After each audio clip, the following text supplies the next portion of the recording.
सास की अंतिम इच्छा। देखिए माँ जी, वो पड़ोस की लूटन मौसी है ना, उनकी बेटा बहू उन्हें गोवा ले जा रहे हैं। अरे क्या बात कर रही है बहू, उसके तो ना मुंह में दांत है ना सर पर बाल, क्या करेंगी गोवा जाकर। अपनी अपनी किस्मत है माँ जी, लूटन मौसी मरने जो वाली है। हैं?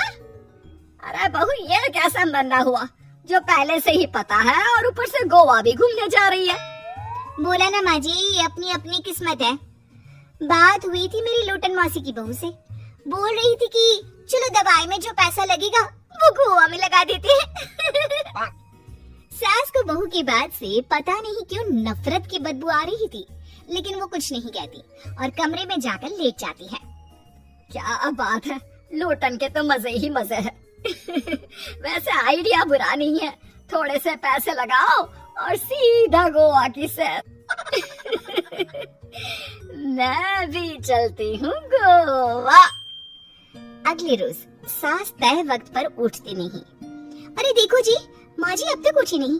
आज दूध वाले से दूध और काम वाले के लिए दरवाजा मैंने ही खोला है। अब कम से कम माँ जी का ये तो सुख है कि सुबह जल्दी उठना नहीं पड़ता। अरे बड़ी अजीब हो तुम, मेरी माँ सुबह से उठी नहीं है और तुम्हें चिंता दूध और काम वाले की है। अरे तुम्हें चिंता है ना तो जाओ जाकर देखो क्या हो गया। वैसे मेरी किस्मत कहाँ लूटन मौसी की बहू जैसी। बेटे को माँ की चिंता होती है, वो सोचता है कि कहीं माँ की सांसें तो नहीं रुक गई और हमें पता ही नहीं चला। बेटा माँ के कमरे में जाता है और वहाँ जाकर, माँ क्या हो गया है तुम्हें? बेटा लग नहीं रहा कि अब मैं बचूंगी, लल्लन डॉक्टर के पास ले चले। अरे कैसी बात कर रही है माँ, तेरी तबीयत सीरियस है और मैं तुझे लल्लन झोला छाप डॉक्टर के पास ले जाऊं? ना ना ना। अरे तो कहाँ ले जाएगा बता दे, वहाँ एडवांस दे दिया है मैंने, वो क्या कहते हैं गूगल पे से। हैं? तूने क्यों पैसे दिए माँ? तुझे पता था क्या कि तू बीमार होने वाली है? सास को लगता है कि कहीं चोरी पकड़ी तो नहीं गई, वो हड़बड़ा जाती है और उसे पसीने निकलने लगते हैं। अरे माँ क्या हो गया, सर्दी में भी पसीने? लगता है तेरी तबीयत ज्यादा ही खराब है और लल्लन डॉक्टर पास ही में है, चल उसी को दिखा देता हूँ। माँ को लेकर बेटा डॉक्टर के पास जाता है, जहाँ माँ ने पहले ही पैसे देकर सचिंग कर रखी थी। डॉक्टर के क्लिनिक में जाते ही डॉक्टर की ओवर एक्टिंग की दुकान खुल जाती है। हाय राम माँ जी, हे भगवान, अब तो कुछ नहीं हो सकता, ये तो मरने वाली है बेटा। हैं?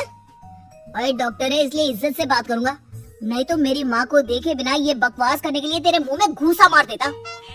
अरे ना ना बेटा ऐसे मत बोल, वो डॉक्टर है, उसे वो दिख जाता है जो किसी को नहीं दिखता। हाँ माँ शायद तू ठीक बोल रही है। डॉक्टर क्या दिखा आपको? हमारे डॉक्टर जी, जिन्होंने पहले से ही माँ से बोलने के पैसे ले रखे थे। यमराज, काला भैंस, वो तुम्हारी माँ को ले जा रहा है, ले जाओ इन्हें। यार माँ ये डॉक्टर ही है तांत्रिक, क्या क्या बोला जा रहा है? अरे बेटा वो डॉक्टर है, उसे वो दिखता है जो किसी को नहीं दिखता। इनकी हर इच्छा पूरी करो, क्योंकि यम नहीं चाहते कि इनकी कोई भी इच्छा को अधूरी रखा जाए। निराश मन से बेटा माँ को लेकर घर आता है।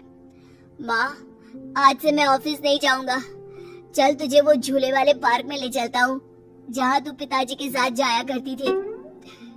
ठीक है बेटा चल, लेकिन साथ में वो बीड़ी का बंडल रख लेना, तेरे पिताजी वहीं झाड़ी में पिलाते थे मुझे।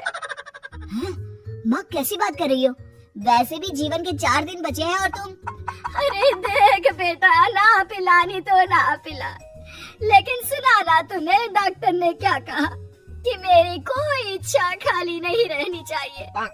अरे वैसे बेटा 4 दिन की जिंदगी है, न जाने कब मौत आ जाए।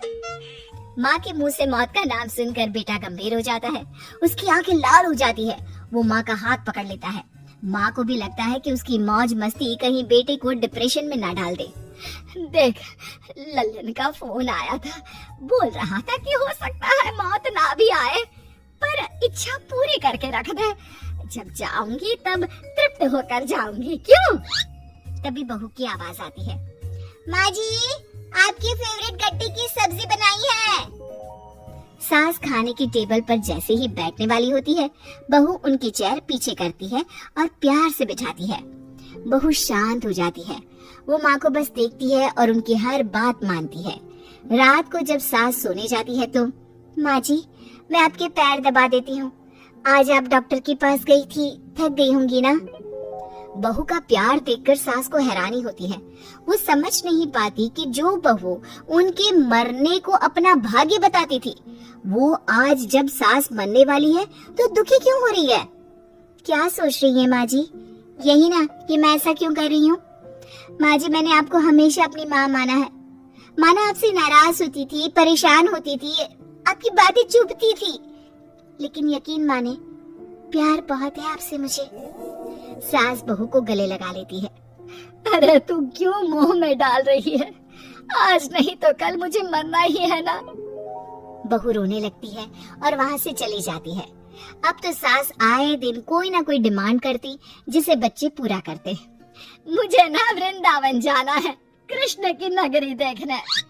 जी माँ जी हम आपको लेकर चलेंगे। माँ मैं कल ऑफिस से छुट्टी ले लेता हूँ।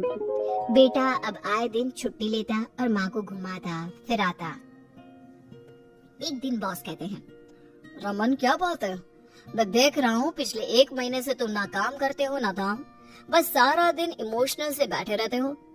ऐसे में तो कंपनी तुमको और नहीं रख पाएगी। मैं खुद ही नौकरी छोड़ने की सोच रहा था बॉस। वो क्या है कि माँ का आज नहीं तो कल कभी भी देहांत हो सकता है। इतना कीमती समय मुझे तो पल पल उनके साथ रहना होगा। पता नहीं कब वो मुझे छोड़कर चली जाए। और बेटा नौकरी छोड़ देता है। माँ मैंने नौकरी छोड़ दी है, आज से मैं तेरे पास रहूंगा। माँ जी मैंने भी बच्चों का नाम स्कूल से कटवा दिया है, अब हम सब आपके पास ही रहेंगे और आपकी सारी इच्छा पूरी करेंगे। अब सास को लगता है ये तो कुछ ज्यादा ही हो गया। अरे बेटा नौकरी नहीं करेगा तो खाएगा क्या? बच्चे स्कूल नहीं जाएंगे तो साल बर्बाद हो जाएगा। वो समझ नहीं पाती कि क्या करे, कैसे ये ड्रामा खत्म करे। बेटा बहू तुम लोगों से एक बात करनी थी। देखो मैं ना बहुत शर्मिंदा हूँ, मैंने झूठ बोला था, मुझे कुछ नहीं हुआ है। वो तो ये बोलकर सास सारी बात घर वालों को बता देती है। ओ माँ सच्ची? हे भगवान मैं जानता था माँ को कुछ नहीं होगा। वाह माँ जी ये तो बहुत अच्छी खबर दी। मैं तो हलवा बनाने जा रही हूँ। तुम लोग मुझसे नाराज नहीं हो? नहीं माँ जी हम बहुत खुश हैं कि आपके मरने की खबर झूठी है।